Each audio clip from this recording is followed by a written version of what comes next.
प्रशांत किशोर और अशोक चौधरी के बीच जो भ्रष्टाचार को लेकर आरोप प्रत्यारोप का दौर चल रहा है वो एक नई मोड़ पे पहुंच गया है। प्रशांत किशोर ने 200 करोड़ संपत्ति 2 वर्ष में अर्जित करने का आरोप लगाया, तो इसके जवाब में अशोक चौधरी ने मानहानि का नोटिस भेजा है 100 करोड़ का। लेकिन यह टेलर मात्र है, मतलब यह टेलर अशोक चौधरी का है। सिनेमा दिखाएंगे प्रशांत किशोर। यह क्या होगा जरा समझ लीजिए बड़े गौर से, क्योंकि कुछ बड़ा होने वाला है। नमस्कार, मैं हूं राकेश कुमार, आप देख रहे हैं मत अभिमत। मित्रों, आपको याद होगा प्रशांत किशोर ने नीतीश कुमार के सबसे नज़दीकी, जो नीतीश कुमार को अपना मानस पिता कहते हैं, उन पर 200 करोड़ रुपया का आरोप लगाया था। मतलब घोटालेबाजी की बात उन्होंने कही थी कि गलत ढंग से यह पैसा अर्जित किया गया हो सकता है, और इस आरोप का वो जवाब नहीं दे रहे थे, जिसको लेकर पार्टी के भीतर से ही आवाज़ उठने लगी थी। और केवल पार्टी से नहीं, देखिए अशोक चौधरी के अलावा भी भाजपा के मंगल पांडे, दिलीप जायसवाल और सम्राट चौधरी, सांसद संजय जायसवाल, सारे लोगों पर आरोप लगा। और इसको लेकर उधर भी एक सुगबुगाहट शुरू हुई। मतलब भाजपा के नेता जो पूर्व केंद्रीय मंत्री रह चुके हैं आर.के. सिंह, उन्होंने भी बगावत का बिगुल फूंक दिया। उन्होंने कहा कि ये जवाब दें या कुर्सी छोड़े, पद छोड़े। और अब तो वो भाजपा से इतने त्रस्त हो गए हैं कि अब भाजपा को छोड़ने की बात और भाजपा को छोड़कर नई पार्टी बनाने की बात शुरू कर दी है। अब इधर देख लें तो अशोक चौधरी मामले में नीरज कुमार ने कहा कि उनको सामने आके बोलना चाहिए, और खुल के उन्होंने बात कही। दूसरी बात, हमने आपको बताया भी था कि भीतर खाने जो जदयू के बड़े नेता हैं, उन लोगों ने भी एक बैठक की, वर्चुअल बैठक, और इसमें यह तय किया गया कि इसका जवाब अशोक चौधरी स्वयं देंगे, कोई दूसरा इसका जवाब नहीं देगा। लेकिन स्थितियां और भी गंभीर होती चली गई, और अब स्थिति ये बनी है कि जब यह 100 करोड़ के मानहानि का नोटिस भेज दिया है अशोक चौधरी ने प्रशांत किशोर को, तो यह बात उठने लगी कि भैया प्रशांत किशोर आखिर 100 करोड़ देंगे कहाँ से। तो ये देने की ज़रूरत तो तब पड़ेगी ना जब ये आरोप गलत होगा। अब इसको लेकर आज एक प्रतिष्ठित चैनल के एक बड़े पत्रकार ने इस बाबत प्रशांत किशोर के पार्टी के वरिष्ठ नेता और हाईकोर्ट के बड़े वकील वाई.बी. गिरी से बात की। तो वाई.बी. गिरी ने स्पष्ट कह दिया कि सबसे पहले बात यह है कि राजनीतिक मामले में, मतलब राजनीति को लेकर कोई नेता एक दूसरे पर अगर आरोप लगाता है तो यह कोर्ट का मामला है ही नहीं।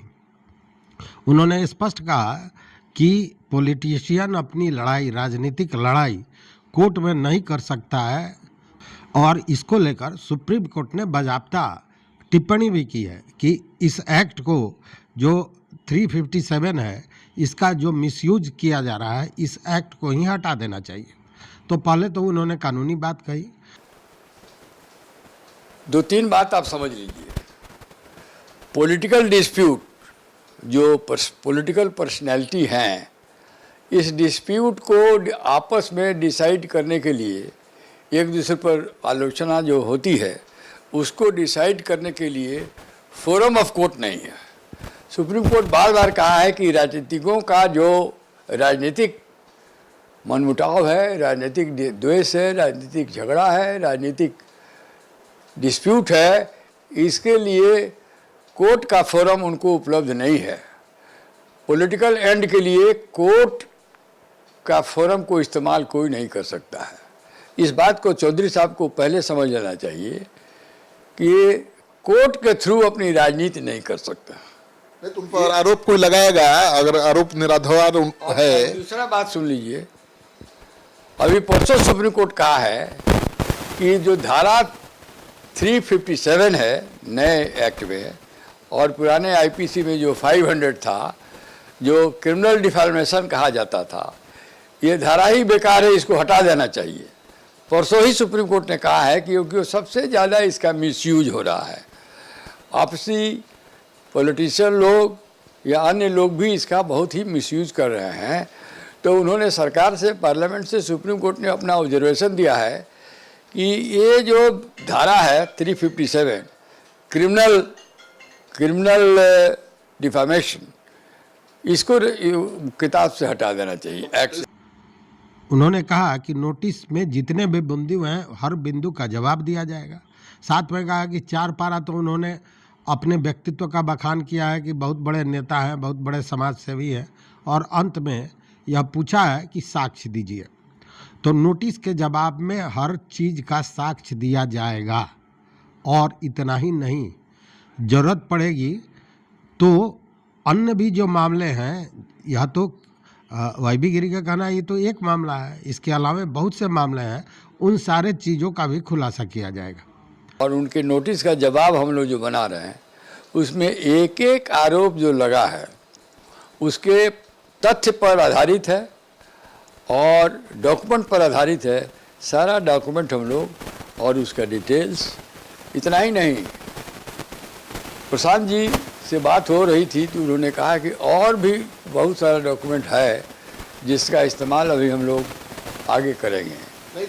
यहाँ तक तो चलिए ठीक है, लेकिन जब वाईबी गिरी ने यह कहा कि हम कहना नहीं चाहिए, अभी खुलासा नहीं करना चाहते हैं, लेकिन यह संकेत उन्होंने दिया कि जन सुराज की ओर से, प्रशांत किशोर की ओर से इस मामले में कोर्ट में केस किया जाएगा कि इसकी जांच सीबीआई से कराई जाए, या अगर सीबीआई से नहीं करा जा सकती है तो हाई कोर्ट के किसी रिटायर्ड जज के नेतृत्व में एक कमेटी बने और वह इन सारे चीज़ों की जांच करे। मतलब कि मामला अब उल्टा पड़ता दिख रहा है। अब इतना ही नहीं, हम लोग यहीं रुकने वाले नहीं हैं, बजाते हम लोग अब बताना नहीं चाहिए, लेकिन थोड़ा सा इशारा दे रहे हैं कि हम लोग भी केस करने जा रहे हैं हाई कोर्ट में कि अशोक चौधरी जी का प्रॉपर्टी कहाँ से इतना अर्जित हुआ है, उनका या उनकी बेटी का या उनकी पत्नी का, चाहे उनके परिवार वालों का। आज से शुरू से आज तक इनका तनख्वाह जोड़ लिया जाए और जो प्रॉपर्टी है उनके नाम पर उसका वैल्यूएशन जोड़ लिया जाए, तो क्या ये disproportionate of non source of income का प्रॉपर्टी नहीं नजर आएगा? उस पर भी कार्रवाई, रिसर्च हम लोग की टीम कर रही है। अब हमारी टीम उसको एग्जामिन कर रही है। अभी फाइनल कंक्लूजन पर हम लोग नहीं पढ़े हैं, लेकिन लग रहा है कि उसको कहते हैं प्रिवेंशन ऑफ करप्शन एक्ट के अंदर वो भी आ जाएंगे। हम लोग बड़ा लिबरल थे, केवल प्रेस स्टेटमेंट करके प्रशांत जी कह देते हैं, लेकिन हम लोग को भी अब कोर्ट में जाना चाहिए। उनके खिलाफ, इनके प्रॉपर्टी पर, इनके इनकम पर, इनके एक्टिविटीज़ पर जांच होनी चाहिए सीबीआई द्वारा या कोई इंडिपेंडेंट एजेंसी द्वारा कि आखिर ये आया कहाँ से। ये पब्लिक मनी है, इसको खा के डकारने नहीं देंगे हम लोग, जनसुराज वाले। निपटा के छोड़ेंगे अशोक चौधरी को? अशोक चौधरी नहीं, जो चौधरी भी ऐसा किए हैं, पब्लिक मनी खाए हैं और बेनामी प्रॉपर्टी एक्वायर किए हैं, उसका उजागर हम लोग करेंगे। मंत्री ऐसे लिस्ट पर हैं?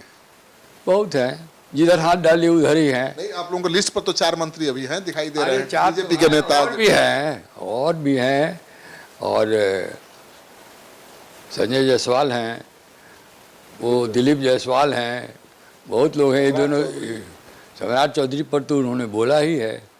तो सबको, सबका डॉक्यूमेंट है और केवल अब हम नोटिस लेने वाले नहीं हैं और नोटिस का जवाब देने वाले नहीं हैं। फेबुलस नोटिस आता है जहाँ ये मानहानि का, जैसा लोग कह रहे हैं वो भी कह रहे हैं कि ये मानहानि का नोटिस देके डराने वाली बात है, तो इससे डरने वाला कोई नहीं है। अगर उन्होंने छेड़ा है तो हम इसका जवाब देंगे। अब जवाब की बात अगर करते हैं तो अशोक चौधरी ने अब तक कोई जवाब दिया नहीं है और जदयू में हलचल मची हुई है। प्रॉपर जवाब दिया जाएगा ना उसका, तो proper, there is everything has his own time. It is not that Prashant Kishore has alleged against me for the first time. Earlier also he has done it. Earlier also I have filed a defamation suit against him. 18 को इन्होंने press conference, 17 को इनको सम्मन हुआ है, फिर इन्होंने किया है, फिर इनके ऊपर फाइल होगा। आपको मैं इतना कमजोर दिख रहा हूं कि डिफेमेशन से मैं डर जाऊंगा? मतलब आप लोग डिफेमेशन को तो ऐसे बोल रहे हैं जैसे सुप्रीम कोर्ट ने उनको एक्सोनरेट कर दिया कि भाई आपने गलती नहीं की, आप पर हमने इल्जाम, आप पे आरोप लगाया, आप एक वकील को हायर किए, नोटिस बना के भेज दिया, इससे क्या हो गया? जवाब दो पब्लिक को कि तुमने लिया है कि नहीं लिया है। कई जगह से इस तरह की बातें आ रही हैं कि बहुत जल्दी कोई बड़ा फैसला होने वाला है, कि यह बड़ा फैसला क्या है, क्या होगा। अब रही भ्रष्टाचार की बात, तो आज के दिन में जो लोग कल प्रशांत किशोर पर टिप्पणियां कर रहे थे, वो आज बोलने से भी कतरा रहे हैं। उसका सबसे बड़ा कारण यह नहीं है कि उन्होंने 4 लोगों पर आरोप लगा दिया। झोंक देगा बाहर में गया प्रशांत किशोर, हम क्यों उससे डरेंगे? कौन होता है प्रशांत किशोर? प्रशांत किशोर कौन है? नहीं पार्टी बनाया है, बनाया तो बनाया, अपना काम करे, उससे हमको क्या लेना देना है प्रशांत किशोर से?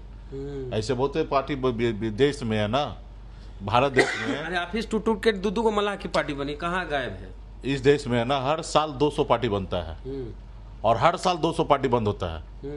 अभी भी 15 दिन या 10 दिन पहले की कहानी मैं बताऊं, 380 पार्टी को अनलिस्टेड किया गया। किशोर जी से मेरा पुराना 2015 से ही संबंध है। प्रशांत किशोर भाई प्रशांत केस किए तब भी प्रशांत जी कर रहे हैं। प्रशांत किशोर महान आदमी है भाई, उनके बारे में मैं कुछ नहीं कर सकता। सूरज तो अच्छी बात कह ही रहा है, प्रशांत किशोर मेहनत भी कर रहे हैं और इलेक्शन स्ट्रेटजी के माहिर आदमी। आप सुन रहे हैं बिहार के नेताओं का डर। कोई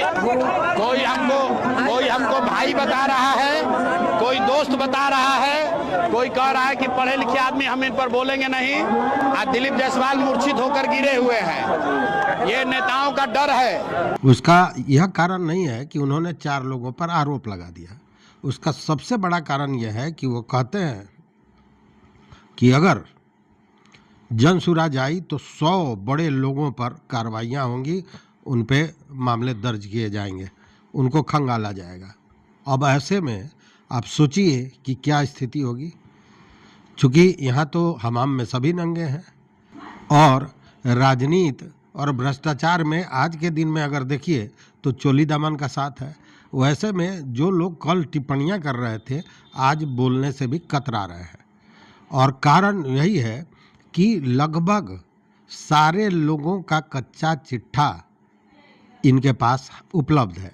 और उपलब्ध होने का सबसे बड़ा कारण यह है कि एक तो डाटा के मास्टर रहे हैं, आप जानते हैं, और दूसरे कि जो पैदल यात्रा इन्होंने की 2 साल और लोगों से मिले, ग्राउंड जीरो पर जाकर लोगों से बात की, चीज़ों को समझा, तो एक तरह से कहें कि इनके सूत्र, इनके सूचना देने वाले लोग, और वो इतनी बड़ी संख्या हो गई है कि कहीं से भी कोई मामला होता है तो ये सूचना इन तक चली आती है और अब केवल उस सूचना को सत्यापित करना होता है, तो चीज़ें खुद ब खुद निकल के सामने आ जाती हैं।